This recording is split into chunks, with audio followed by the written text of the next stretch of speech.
Hello दोस्तों, स्वागत है आप सबका आपके अपने YouTube channel x for study में। आज हम आप सबके लिए बहुत ही इम्पोर्टेंट टॉपिक लेकर आए हैं जो केमिस्ट्री की द्रव्य की अवस्था तथा जल से है। आपको बता दूं दोस्तों कि ये क्वेश्चन जितने भी क्वेश्चंस हैं ये बहुत ही सेलेक्टिव क्वेश्चंस हैं जो कि आपके आगामी प्रतियोगिता परीक्षाओं के लिए बहुत महत्वपूर्ण साबित हो सकते हैं। ये टॉपिक इतना इम्पोर्टेंट है दोस्तों कि इस टॉपिक से हर एग्ज़ाम में कम से कम 2 से 3 प्रश्न पूछे ही जाते हैं। तो आप लोग बखूबी जानते होंगे कि 2 से 3 प्रश्न कितना महत्वपूर्ण साबित हो सकते हैं आपके किसी भी एग्ज़ाम के लिए। तो चलिए ज़्यादा समय ना लेते हुए अपने क्वेश्चन पर चलते हैं। तो आज का पहला प्रश्न है, पायस एक कोलाइड होता है। आपके ऑप्शंस दिए हुए हैं, द्रव में गैस का, द्रव में द्रव का, गैस में द्रव का या ठोस में गैस का। तो इसका सही जवाब होगा पायस एक कोलाइड होता है द्रव में द्रव का। द्रव में द्रव का पायस एक कोलाइड होता है द्रव में द्रव का। आपको बता दूं कि पायस एक द्रव में द्रव का कोलाइड निकाय है, जैसे कि दूध, पायस्कृत तेल इत्यादि। ठीक है, चलते हैं अगले प्रश्न पे। तो इसका किसी द्रव में एक कोलाइडी तंत्र एक द्रव में परिक्षेपित करने को क्या कहलाता है? किसी द्रव में एक कोलाइडी तंत्र एक द्रव में परिक्षेपित करने को क्या कहलाता है? इसका सही जवाब होगा ऑप्शन बी। ऑप्शन बी यानी इमल्सन। इसका सही जवाब है इमल्सन। आपको बता दूं कि कोलाइड का निर्माण करने के लिए परिक्षिप्त माध्यम से परिक्षिप्त प्रावस्था को मिलाया जाता है। इसलिए जब किसी द्रव में एक द्रव को परिक्षेपित किया जाता है तो पायस या इमल्सन का निर्माण होता है, जैसे कि दूध, कोल्ड ड्रिंक, पायस्कृत तेल इत्यादि। ठीक है, चलते हैं अगले प्रश्न पे। अगला प्रश्न है, सहसंयोजक यौगिक के बारे में कौन सा सही है?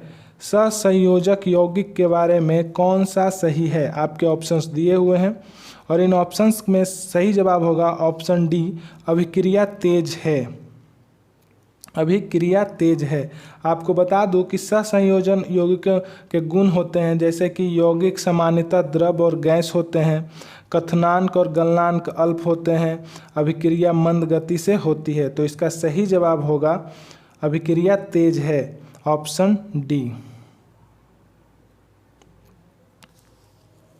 चलते हैं अगले प्रश्न पे। अगला प्रश्न है, गैस तापमापी द्रव तापमापी की तुलना में ज़्यादा संवेदी होती है क्योंकि गैस, आपके ऑप्शंस हैं, का प्रसार गुणांक अधिक होता है या हल्की होती है, की विशिष्ट ऊष्मा कम होती है या की विशिष्ट ऊष्मा अधिक होती है। तो इसका सही जवाब होगा ऑप्शन ए, का प्रसार गुणांक अधिक होता है। इसका सही जवाब होगा ऑप्शन ए, गैस तापमापी द्रव तापमापी की तुलना में ज़्यादा संवेदित होती है क्योंकि गैस का प्रसार गुणांक अधिक होता है। गैस का प्रसार गुणांक अधिक होता है। आपको एक जानकारी बता दूं कि द्रव तापमापी का उदाहरण पारा है, जैसे गैस तापमापी से हाइड्रोजन गैस का उपयोग किया जाता है। हाइड्रोजन तापमापी 500 डिग्री सेल्सियस तक के ताप को माप सकता है, वहीं 500 से 1500 तक के ताप को मापने में नाइट्रोजन गैस का उपयोग किया जाता है। और गैस तापमापी द्रव तापमापी की तुलना में अधिक संवेदी होते हैं। ये बात सही है क्योंकि गैसों का प्रसार द्रवों की तुलना में अधिक होता है। चलते हैं अगले प्रश्न पे। अगला प्रश्न है, नाइट्रोजन की आयनीकरण ऊर्जा ऑक्सीजन की आयनीकरण ऊर्जा से अधिक है क्योंकि नाइट्रोजन में है। आपके ऑप्शंस हैं, इसका सही जवाब होगा ऑप्शन ए, उच्च आवंध वियोजन ऊर्जा। उच्च आवंध वियोजन ऊर्जा। आपको बता दूं कि नाइट्रोजन की सबसे बाहरी कक्षा का विन्यास 2s²pq होता है, जिसमें 2p उपस्तर आधा भरा हुआ और अधिक अस्थायी होता है। इसलिए नाइट्रोजन की आयनीकरण ऊर्जा ऑक्सीजन की तुलना में अधिक होता है। तो इसका सही जवाब होगा ऑप्शन ए। इसका सही जवाब है ऑप्शन ए। चलते हैं अगले प्रश्न पे। अगला प्रश्न है, गहरे समुद्र में गोताखोरी के समय गोताखोर ऑक्सीजन और कौन सी गैस मिश्रण का उपयोग करते हैं?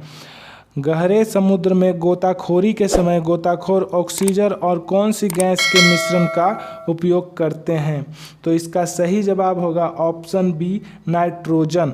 इसका सही जवाब है ऑप्शन बी नाइट्रोजन का उपयोग करते हैं। आपको बता दूं कि गहरे समुद्र में गोताखोरी के समय गोताखोर ऑक्सीजन और नाइट्रोजन के मिश्रण का उपयोग करते हैं। चलते हैं अगले प्रश्न पे। अगला प्रश्न है समुद्र के पानी में कौन सी धातु निकाली जाती है? समुद्र के पानी से कौन सी धातु निकाली जाती है? आपका सही जवाब होगा option B magnesium. Option B magnesium इसका सही जवाब होगा। आपको बता दूं कि मैग्नीशियम इसका सही जवाब है। चलते हैं अगले प्रश्न की ओर। अगला प्रश्न है समुद्र के जल का शोधन करने के लिए सामान्य रूप से प्रयोग की जाने वाली भौतिक प्रणाली है, वह भौतिक प्रणाली क्या है? आपका सही जवाब होगा आसवन। आसवन जो है समुद्र के जल का शोधन करने के लिए समान रूप से प्रयोग करने जाने वाली भौतिक प्रणाली है आसवन। इसका सही जवाब होगा ऑप्शन बी आसवन। आसवन। चलते हैं अगले प्रश्न की ओर। अगला प्रश्न है समुद्र जल को किस प्रक्रिया से शुद्ध किया जाता है? समुद्र के जल को किस प्रक्रिया से शुद्ध किया जाता है? आपके ऑप्शन हैं आसवन, बाष्पन, फिल्टरन, प्रभाजी, आसवन। तो इसका सही जवाब होगा ऑप्शन ए आसवन। चलते हैं अगले प्रश्न की ओर। अगला प्रश्न है धूम्र बम बनाने के लिए निम्नलिखित में से किसका प्रयोग किया जाता है? धूम्र बम बनाने के लिए निम्नलिखित में से किसका प्रयोग किया जाता है? आपका सही जवाब होगा फास्फोरस। धूम्र बम बनाने के लिए फास्फोरस का प्रयोग किया जाता है। आपको बता दूं कि फास्फोरस का प्रयोग धूम्र बम बनाने के लिए किया जाता है। इसके अलावा दिया सलाई, आतिशबाजी व विस्फोटक सामान बनाने में भी इसका प्रयोग किया जाता है। जो फास्फोरस का प्रयोग दिया सलाई, आतिशबाजी व विस्फोटक सामान बनाने में भी प्रयोग होता है। चलते हैं अगले प्रश्न पे। अगला प्रश्न है निम्नलिखित में से किस एक में सर्वोच्च विशिष्ट ऊष्मा का मान होता है? निम्नलिखित में किस में से एक सर्वोच्च विशिष्ट ऊष्मा का मान होता है? आपके ऑप्शंस दिए हुए हैं और इसका सही जवाब होगा ऑप्शन डी जल। इसका सही जवाब है ऑप्शन डी जल। चलते हैं अगले प्रश्न पर। अगले प्रश्न पे जाने से पहले आपको बता दूं कि दिए गए विकल्प में जल के विशिष्ट ऊष्मा का मान सर्वाधिक है। जल की विशिष्ट ऊष्मा 1 कैलोरी ग्राम डिग्री सेल्सियस या 4.186 जूल ग्राम डिग्री सेल्सियस होता है। ठीक है, चलते हैं अगले प्रश्न पे। अगला प्रश्न है किसी द्रव के बारे में उबल गया तब कहते हैं जब उसका, अगर हम किसी द्रव के बारे में बोलते हैं कि उबल गया, कब कहते हैं? जब उसका वाष्प दाब परिवर्तन दाब की अपेक्षा अधिक होता है, वाष्प दाब परिवर्तन दाब से कम होता है, वाष्प दाब परिवर्तन दाब के बराबर होता है या वाष्प दाब शून्य हो जाता है। तो इसका सही जवाब होगा वाष्प दाब परिवर्तन दाब के बराबर हो जाता है। वाष्प दाब परिवर्तन दाब के बराबर हो जाता है। ऑप्शन सी इसका सही जवाब है। जब कोई द्रव उबलने लगता है तब उसका वाष्प दबाव परिवर्तित दाब के बराबर होता है। चलते हैं अगले प्रश्न पे। अगला प्रश्न है आर्द्रता गाही वस्तु वह होती है जो तत्काल अवशोषित कर ले। आर्द्रता गाही वस्तु वह होती है जो तत्काल अवशोषित कर ले। आपके ऑप्शंस हैं hydrogen sulphide, carbon monoxide, ammonia को या जल वाष्प को। तो इसका सही जवाब होगा ऑप्शन डी जल वाष्प को। ऑप्शन डी इसका सही जवाब होगा। आपको बता दूं कि आर्द्रता गाही पदार्थ वे पदार्थ होते हैं जो अपने वातावरण से जल वाष्प को तत्काल अवशोषित कर लेते हैं, जैसे चीनी, शहद, इथेनॉल आदि। ठीक है, चलते हैं अगले प्रश्न पे। अगला प्रश्न है वायुमंडल में जल वाष्प की मात्रा मापी जाती है किससे? वायुमंडल में जल वाष्प की मात्रा मापी जाती है किससे? आपके ऑप्शंस दिए हुए हैं और इसका सही जवाब होगा आर्द्रता के रूप में। आर्द्रता के रूप में इसका सही जवाब है आर्द्रता के रूप में। बता दूं कि वायुमंडल में विद्यमान अदृश्य जल वाष्प की मात्रा आर्द्रता कहलाती है। वायुमंडल में विद्यमान अदृश्य जलवाष्प की मात्रा क्या कहलाती है? आर्द्रता कहलाती है। चलते हैं अगले प्रश्न पे। अगला प्रश्न है, सूक्ष्म जीवों द्वारा कार्बनिक यौगिक से एल्कोहल के उत्पादन को कहते हैं, क्या कहते हैं? सूक्ष्म जीवों द्वारा कार्बनिक यौगिकों के अल्कोहल के उत्पादन को क्या कहते हैं? तो इसका सही जवाब होगा ऑप्शन डी, किण्वन। इसका सही जवाब है ऑप्शन डी, किण्वन। किण्वन की क्रिया से सूक्ष्म जीवों द्वारा कार्बनिक यौगिक से अल्कोहल का उत्पादन होता है। चलते हैं अगले प्रश्न पे। अगला प्रश्न है, बादल किसका कोलाइडी परिक्षेपण है? बादल किसका कोलाइडी परिक्षेपण है? आपके ऑप्शंस हैं, जल के परिक्षेपण माध्यम में वायु, जल के परिक्षेप माध्यम में कोहरा, वायु के परिक्षेप माध्यम में कुहासा, या वायु के परिक्षेप माध्यम में जल बिंदु। तो इसका सही जवाब होगा ऑप्शन डी, वायु के परिक्षेप माध्यम में जल बिंदु। वायु के परिक्षेप माध्यम में जल बिंदु। आपको बता दूं कि बादल वायु के परिक्षेप माध्यम में जल बिंदु का कोलाइडी परिक्षेपण है। जब जल की वाष्प धूल के कणों पर संघनित होती है तो प्रारंभ में बूंदें बहुत ही छोटी होती हैं। इस समय नीचे की ओर उनकी सीमांत वेग इतना कम हो जाता है कि वे आकाश में ही तैरते प्रतीत होते हैं। ठीक है, चलते हैं अगले प्रश्न की ओर। अगला प्रश्न है, प्रकाश बिखराव किसमें होता है? प्रकाश बिखराव किसमें होता है? इसका सही जवाब होगा कोलाइडी घोल, कोलाइडीय घोल, कोलाइडीय घोल। प्रकाश का बिखराव कोलाइडीय घोल में होता है। चलते हैं अगले प्रश्न पे। अगला प्रश्न है, पदार्थ की चौथी अवस्था क्या होती है? पदार्थ की चौथी अवस्था क्या होती है? तो इसका सही जवाब है पदार्थ की चौथी अवस्था प्लाज्मा होती है, प्लाज्मा। आपको बता दूं कि पदार्थ की 3 अवस्थाएं होती हैं, जैसे ठोस, द्रव, गैस, परंतु पदार्थ की चौथी अवस्था कोलाइडी या प्लाज्मा अवस्था कहलाती है। चलते हैं अगले प्रश्न पे। अगला प्रश्न है, जल के उपचार में फिटकिरी का प्रयोग किस प्रक्रिया में मदद के लिए किया जाता है? जल के उपचार में फिटकिरी का प्रयोग किस प्रक्रिया में मदद के लिए किया जाता है? तो इसका सही जवाब होगा ऑप्शन बी, स्कंदन। ऑप्शन बी, स्कंदन। बता दूं कि जल के उपचार में फिटकिरी का प्रयोग स्कंदन प्रक्रिया के मदद के लिए किया जाता है। साधारण फिटकिरी का रासायनिक नाम potassium aluminium sulphate K2SO4 Al2SO4 2H2O होता है। ठीक है, चलते हैं अगले प्रश्न पे।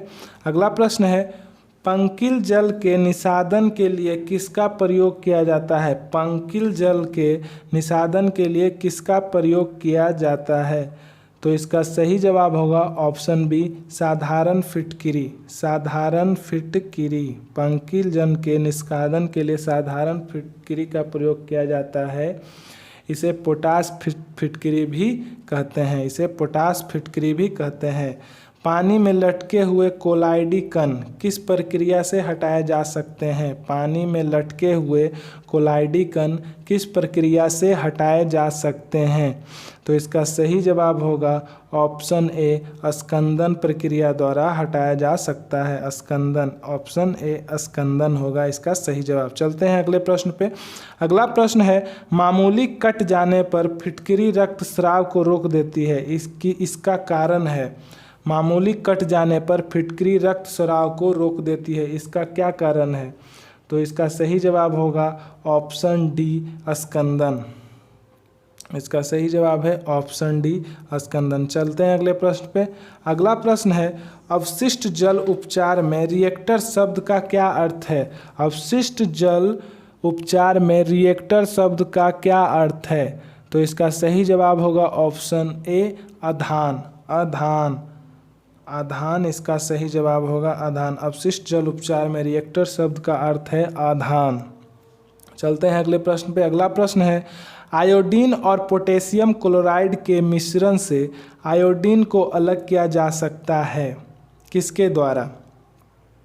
तो इसका सही जवाब होगा ऑप्शन सी, अर्धपातन द्वारा, अर्धपातन द्वारा, अर्धपातन द्वारा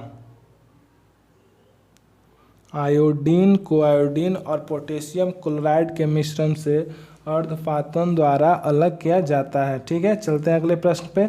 जल बाष्पीकृत नहीं होगा यदि तापमान 0 डिग्री सेल्सियस हो, आर्द्रता 0% हो, आर्द्रता 100% हो या तापमान 100% हो। तो इसका सही जवाब होगा ऑप्शन सी, आर्द्रता 100% हो। इसका सही जवाब है ऑप्शन सी, आर्द्रता 100% हो। आपको बता दूं कि जल बाष्पीकृत नहीं होगा यदि आर्द्रता 100% हो, क्योंकि 100% आर्द्रता होने पर वायु में जल वाष्प अपनी अधिकतम सीमा तक पहुंच जाता है, जिससे और बाष्पीकरण की गुंजाइश खत्म हो जाती है। ठीक है, चलते हैं अगले प्रश्न पे। अगला प्रश्न है, विसंक्रमण के बाद जल में उपलब्ध क्लोरीन की मात्रा को कहते हैं। विसंक्रमण के बाद जल में उपलब्ध क्लोरीन की मात्रा को कहते हैं। आपके ऑप्शन है मुक्ति क्लोरीन, अवशिष्ट क्लोरीन, मुक्त उपलब्ध क्लोरीन या संयुक्त उपलब्ध क्लोरीन। तो इसका सही जवाब है ऑप्शन बी, अवशिष्ट क्लोरीन, अवशिष्ट क्लोरीन। इसका सही जवाब होगा अवशिष्ट क्लोरीन। चलते हैं अगले प्रश्न पे। यदि मलजल का पूर्णतः ऑक्सीकरण कर दिया जाए तो नाइट्रोजन का स्वरूप क्या होगा। यदि मलजल का पूर्णतः ऑक्सीकरण कर दिया जाए तो नाइट्रोजन का स्वरूप क्या हो जाएगा। आपके ऑप्शंस दिए हुए हैं, इसका सही जवाब होगा नाइट्रेट, नाइट्रेट। इसका सही जवाब है नाइट्रेट। चलते हैं अगले प्रश्न पे। जब जल स्वयं रासायनिक रूप से किसी तत्व या खनिज के साथ मिलता है तो उसे कहते हैं। जब जल स्वयं रासायनिक रूप से किसी तत्व या खनिज के साथ मिलता है तो उसे कहते हैं। आपके ऑप्शंस दिए हुए हैं, परंतु इसका सही जवाब होगा, इसका सही जवाब है ऑप्शन सी, जलयोजन, जलयोजन। इसका सही जवाब है जलयोजन, ऑप्शन सी। चलते हैं अगले प्रश्न पे। अगला प्रश्न है, निम्नलिखित में से किस द्रव का घनत्व सबसे कम है। निम्नलिखित में से किस द्रव का घनत्व सबसे कम है। ऑप्शंस हैं स्वच्छ जल, नमकीन जल, पेट्रोल या मरकरी। तो इसका सही जवाब होगा ऑप्शन सी, पेट्रोल। इसका सही जवाब है ऑप्शन सी, पेट्रोल। चलते हैं आज के अंतिम प्रश्न पे। अशुद्ध कपूर को शुद्ध किया जाता है किसके द्वारा।